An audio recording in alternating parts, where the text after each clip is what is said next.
Here, you know why you're here, so let's introduce this amazing man, J. Michael Tatum, everybody.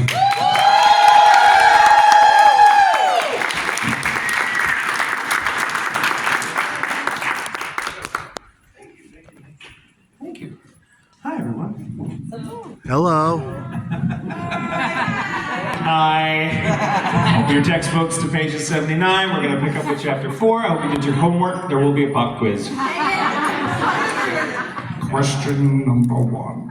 Question the first. What is your favorite color?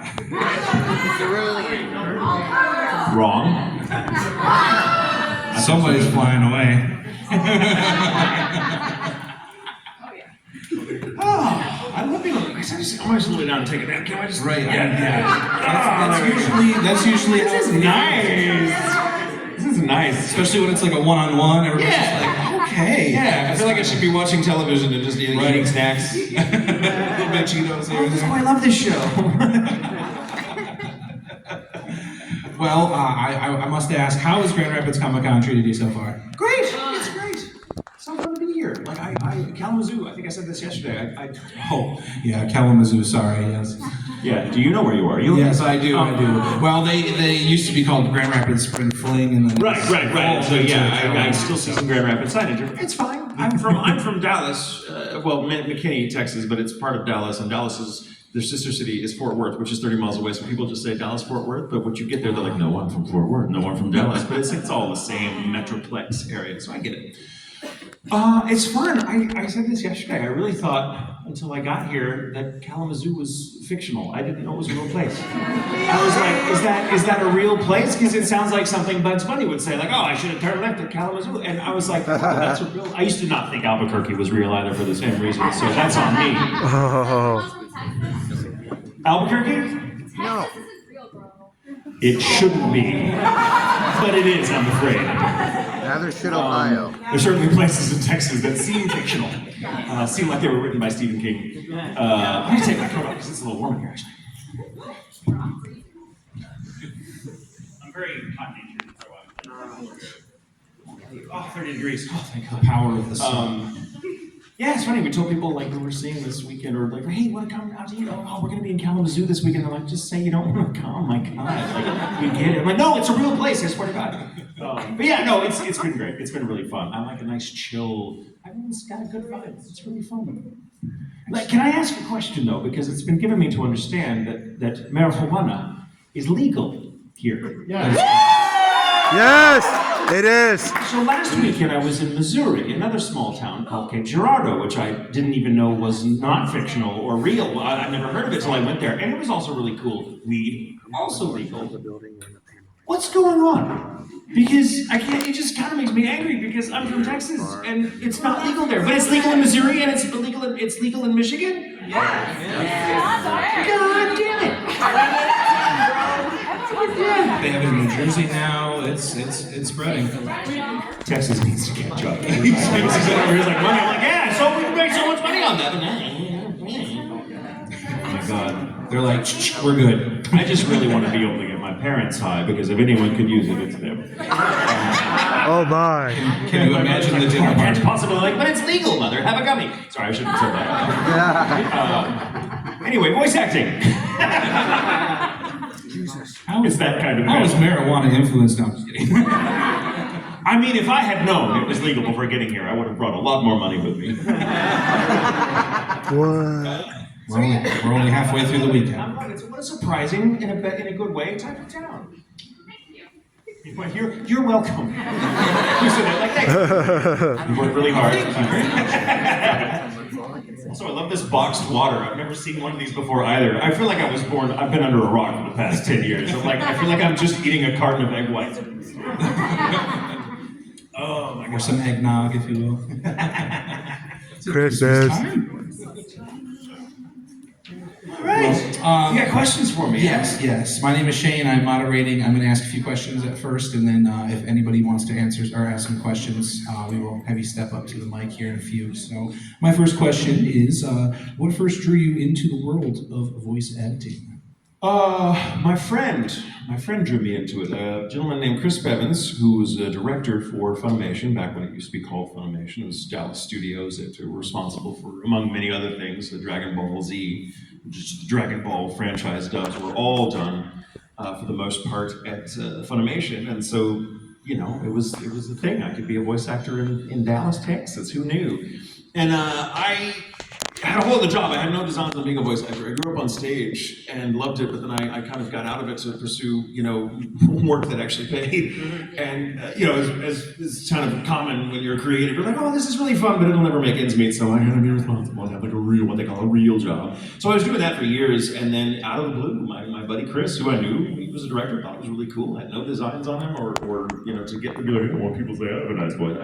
It just didn't register with me.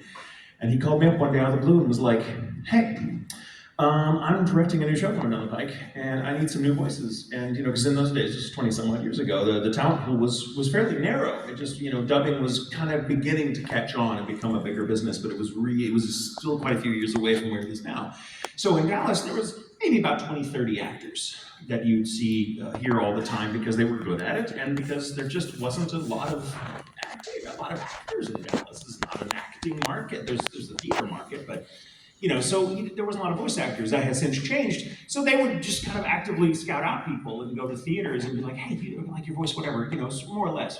And so I was just discovered by my friend who convinced me to come in and do it. And I had to be convinced because I was like, oh, I'm a stage actor. I have no mic technique. I have no idea how that works. He's like, I'll teach you, come in.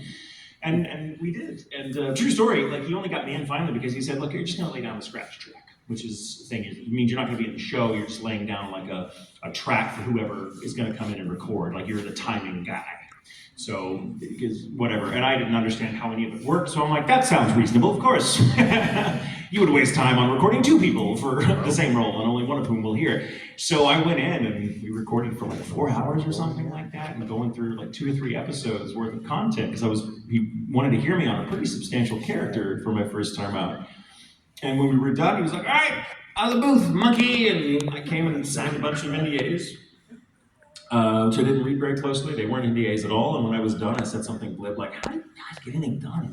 It takes you so long. It seems like such a complicated process. You got to get people in. You got to do a scratch track. You got to audition them. Like, that's not how stage works at all. Stage is a much, much more efficient beast where you audition for something. You got 2 minutes to impress them, and then off you go. And here it was like, oh, we're spending 4 hours and we're going to lay a scratch track for someone to see if they can match that. That seems really weird. He's like, no, that was all bullshit. You're actually in the show now, and you've just signed a contract. So fuck you, you're an actor. And I was like, what? And that's how it happened. He's like, be back here next Sunday. We got 4 more episodes to record. And I was like, okay, I guess that's my life. And that's been 24 years ago, and I haven't looked back since. So yeah. So if anyone ever asked me, I think I said this yesterday, so forgive me if I'm repeating myself, but if anyone ever asked me how do I become a voice actor, do what I did. Just free fall from job to job for a long time. Wait for someone to ask you if you'd like to be a voice actor. Say no, and magic happens. It worked for me. It's a very different environment now. It would not work now. Now you gotta hustle, and I have zero hustle. So I got in at a really, really good time. Yeah. The old gotcha, if you will. Yeah. He still claims that. I still work with him all the time, Chris, because he's out in LA now too, and he's like, I made a monster. If only I'd known. I'm like, it's your fault, man. It's your fault. You made me do this. You tricked me into doing this. And now, if memory serves me, it's kind of flipped in Texas now, where a lot of voice actors actually reside in quite a few voice actors, yeah. A lot of us old guard kind of decided to move out to LA just because I was starting to get a lot of work out there. During the pandemic, everyone was recording from home, and that had never happened before. And I had auditioned every now and again in my career for things that were recording out in LA. But if I was offered something, I usually couldn't take it because I was too busy in Dallas to fly out and record for 8 hours and then fly back. I'm like, I can't do that. I got to be at the studio at Funimation tomorrow, and I'm also writing for them, so I just didn't have the freedom to hop on a plane to LA to record on stuff very often. But I did a few things, not many, but not enough to make me want to move out there because I was like, no, my base is in Dallas. I'm an adaptive writer and a director for Funimation, and I'm in a lot of their stuff too. So this is kind of home base, and it's fine. But then the pandemic hit, and everyone, wherever they were recording, wherever they were based, were recording from home because people couldn't go to the studio anymore. COVID did not permit that. And so we happen to have a really nice home setup because we're professional and been doing this 20 some odd years. So we're like, okay, let's have a good home setup. So all these LA studios suddenly were like, can you record now? And so for like a good 8 months, I was suddenly working on a lot of LA properties because I could record them from Texas at home. And, between the pandemic and everything else going on, I was like, babe, maybe we should consider moving to LA because once the world goes back to normal, that at-home recording won't be the norm anymore. This is a temporary thing, and once that stops, these job offers from LA are going to stop as well because I won't have an LA address. Because that's just kind of how it works and has always worked. But COVID was that just weird little hiccup in the industry where like just about anyone anywhere could record from where they were if they had a good setup and because we're a good actor and chosen for the role. So we hauled stakes out to LA, and that's been 4.5, 5 years ago now, and it's proven to be the right choice because I got a lot of opportunities that I would not have gotten in Texas. For example, now I'm Sid Highwind in Final Fantasy VII Rebirth, and that would not have happened if I were in Texas. Those auditions didn't go to Texas actors, because there's just certain regional restrictions and things, union things that wouldn't come to Texas for that reason. It's very complicated though, but I got that role because I live in LA, and I wouldn't have had that otherwise. So. Yeah, it's quite a culture shock to come from a little country town and then move to the most densely populated city in the United States that isn't New York. It's kind of crazy, and I'm still kind of a Texas country boy at heart, but it's weird. But the work is great. I love the work. Do you approach dubbing anime differently than doing video games, or is the recording process very similar to you?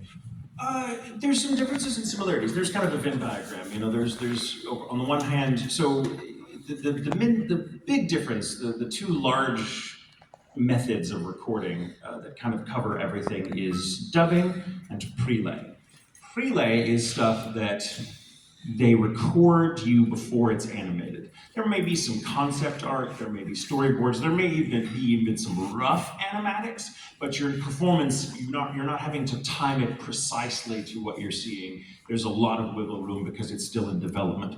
And frequently, especially with prelay, like Western cartoons, like if I was on The Simpsons or something, they record everyone together and they animate around the performances they get, which is super cool. So the actor has a real influence on the animation style or on the final product of how it looks. Dubbing is different because you're working with like pre-existing material that's locked in already. So you're dubbing, and it's a different technique because you're having to give an organic performance, but you have to make it fit what we call flaps, the mouth movements and everything else. That's like, okay, hey, that was a great read, but the timing is off. You've got to find a way to make it as convincing, but also about a second shorter or a second longer or whatever. And so it's a different technique. They all kind of fall under the same umbrella. There's a lot of crossover, but with video games, you tend to record from a different formatted type style of script. With a lot of them, it's just all your characters' lines, and the director has to give you, like all you're seeing are your lines, and you don't have a lot of context for it because it's just an Excel spreadsheet, line, line, line, line, line. And you tend to record in a different fashion. They'll go line by line and be like, give me an ABC for each line. So like, give me 3 reads on like, what are you doing? And then you might be like, what are you doing? What are you doing? What are you doing? And then they pick which one they think works.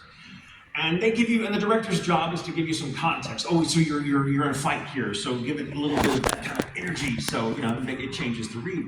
But you're very dependent on your director and the writer if they're in the room with the client because they're kind of giving you all the information you have that's not in front of you in the script. Because like I said, all you're seeing are your words, your dialogue, and there might be some emotional notes in the margins like, hey, fighting, you're sad or whatever, but you're like, what's happening here? That's how a lot of video games are recorded because it's just. Think about the way video games are designed, right? There's so many like story trees that it's impossible to have one master document be a linear thing. So the easiest, most efficient way to get that recorded is to have every character represented separately. And then the normal scripts come from like the cut scenes where like, oh, we're calling it, you can kind of, now I can see the lines around me. So it just requires a different set of, different visualization skills. When you're dubbing something, it's right there in front of you. You can see the movements the character are making. You can hear the music that they've already put into it often. So you're like, and it really kind of gives life to your performance because you're just kind of matching the energy of what you're seeing. When you're doing something prelay or video game, like you kind of have a rough idea, but you have a little more freedom, and that can hurt or help you depending on what you're feeling that day. Sometimes too much freedom is a little too undisciplined, and you might go a little bit off script or in ways that they're like, no, rein it back in. It's because you're kind of recording your vacuum, so to speak. But yeah, so those are broadly speaking the big differences. But like I said, there's a lot of overlap. Some video games are dubbed. Some dubs aren't completely finished yet, so you have, a little bit of wiggle room on simuldubs. Sometimes, it's extremely rare, but sometimes on video games you get to record in the booth with multiple people. That never happens with a dub. With a dub, we all have to record individually because the timing just does not, it's impossible for 5 people in one scene to all get the timing right in a way that's usable. It's just not efficient, right? So everyone gets in there. So if we sound like we're talking to each other, it's because it's acting. We're not actually talking. Frequently, we don't even meet the other. When I first started doing dubs, I had a great time, but I'd be in shows with other actors who I'd never meet because we wouldn't be at the studio the same day. And we'd come to cons, I'm like, hey, we were in that show together like 5 years ago. Oh, so nice to meet you, best friend in that show. It's such a weird line, but it's true. It's true. So yeah. Is there a blooper moment in the booth that stands out that still kind of makes you laugh to this day? Plenty. Which one can I share? We used to do something. It's not really done anymore because time constraints are just too hard for us to mess around with. We used to. But back in the day. This is a clean story, I can tell the story. But sometimes we do what's called bombing other actors. We call it like leave a bomb. Not a literal bomb, but it's this idea of like, okay, let's see, you and I are in a scene together, but I'm the first one to record, so I know that when you come in tomorrow or whenever they have you in, you're gonna hear my dialogue because they're gonna keep it in the track so you can respond to it. Lucky you. I always like being the last person to record on a project if I can because then I get to play off of everybody else rather than record and be like, well, I wonder how that turns out.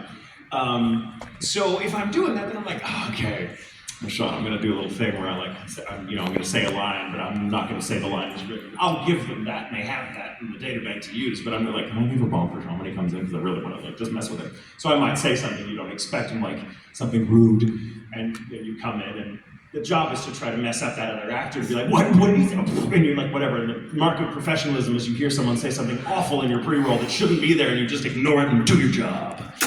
That was kind of the test of a bomb, and we'd always try to break each other. No one was better at breaking people than Chris Sabat. His bombs were insane. They would also fit the mouth movements, just improvise, and you'd be like, that actually works in the mouth. That's so crazy that you just told me to F off, but it works perfectly. So you're like, but he didn't want, and I'll try to recreate it. I was directing him. He was just kind of bombing me, the director, because he thought it'd be funny, and we had plenty of time. So, he's really fast in the booth, so sometimes he'll just prank you by doing a take that you're like, oh, okay, in no universe can I use that, but thank you for the laugh. He was playing a character, it's a show called Juose from like 1,000 years ago, and he was a one-off character, a very important character whose death really hits hard at the very end, and it's a very dramatic, very chilling moment when his character's kind of a big, sort of a grandfatherly type character who the main character is reconnecting with for the first. There's a lot of drama. It's really, really meaningful, really profound. And the villain comes in and kills them, and kills him by like coming up behind him and they're fighting, and then they throw a blanket or his cape or something over him and slash him, and it's whatever.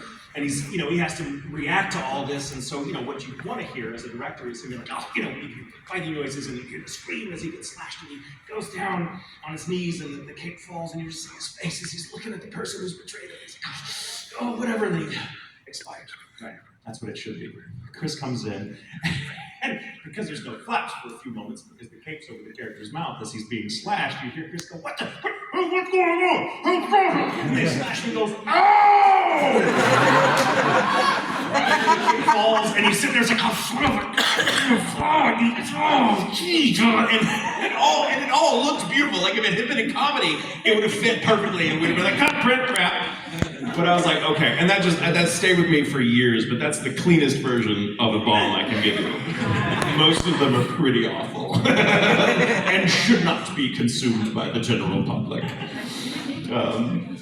Those of you who've seen the blooper reel for Full Metal Alchemist Brotherhood will have an idea what I'm talking about. Yeah. Oh, the golden age. I see some faces like, can confirm, yes. All right, well, I've been asking a lot of questions, so if any of you have any questions, feel free to form a line right up here and ask a couple questions yourself. Don't be shy. If anybody would like to ask a question. Or we can just stand here and stare at each other awkwardly. I like the challenge. Please. Hello, Your Majesty. Hi.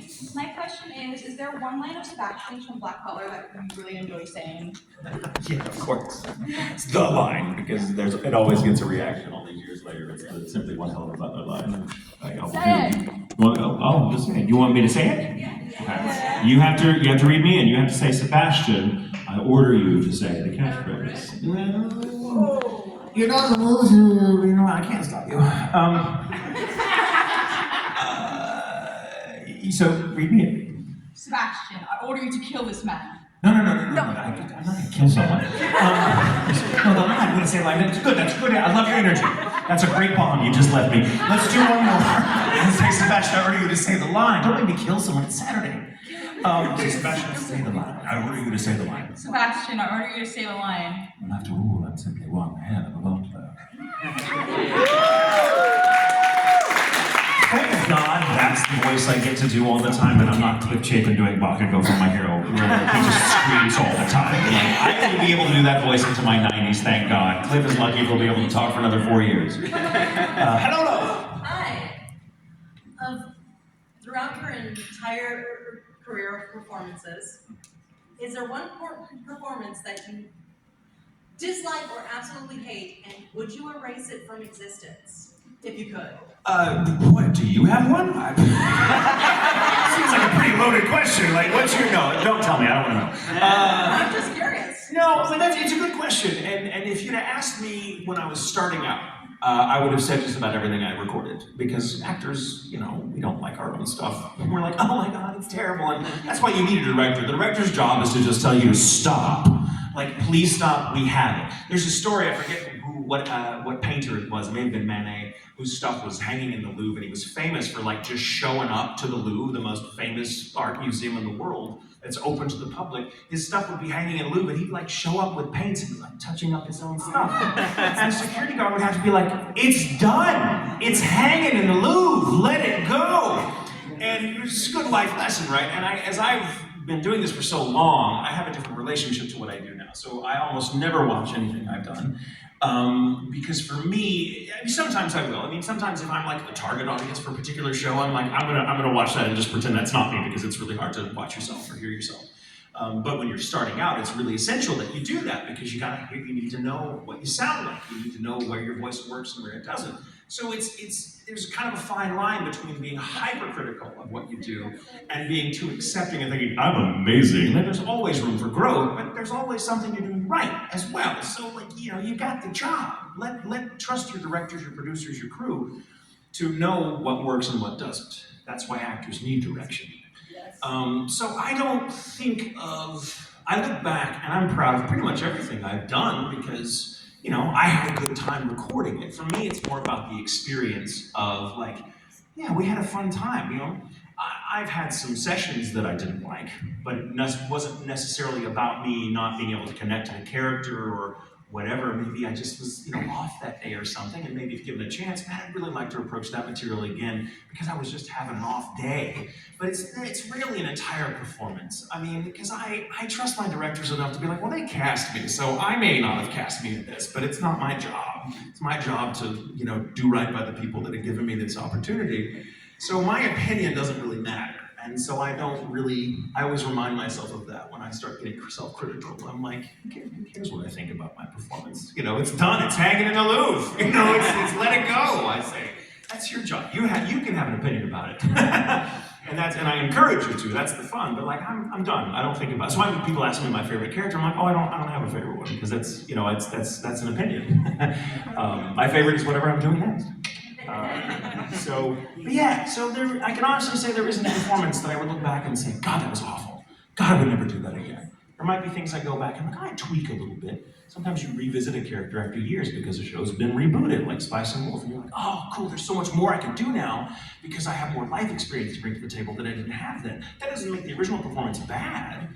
They wanted me back for a reason, so I must have been doing something right. But at the same time, I'm like, oh, it's cool to get to revisit this now as this character, as I am now, to see how that would play out. And like Brina playing Holo in the same series, she's like, man, and her performance in the original was flawless. Love it. It's one of the best performances I've ever gotten to be involved with. She'll tell you straight up. She's like, I get Holo more now than I did when we started it 18 years ago. She's like, because I've been in this business long enough, and I feel like I'm now like the elder statesman because I've been in this business long enough and seeing a lot of people. And she's like, and I see the world through older eyes now because I am older, and that kind of puts me in Holo's mind a little bit more. I'm personally much more traveled than I was when I was 30, I think, is how old I was when I did that show, 29, 30. I'm much more traveled now. I'm flying somewhere, meeting people I would never otherwise meet almost every weekend of the year now. And that makes me go, God, that's Lawrence. He's a traveling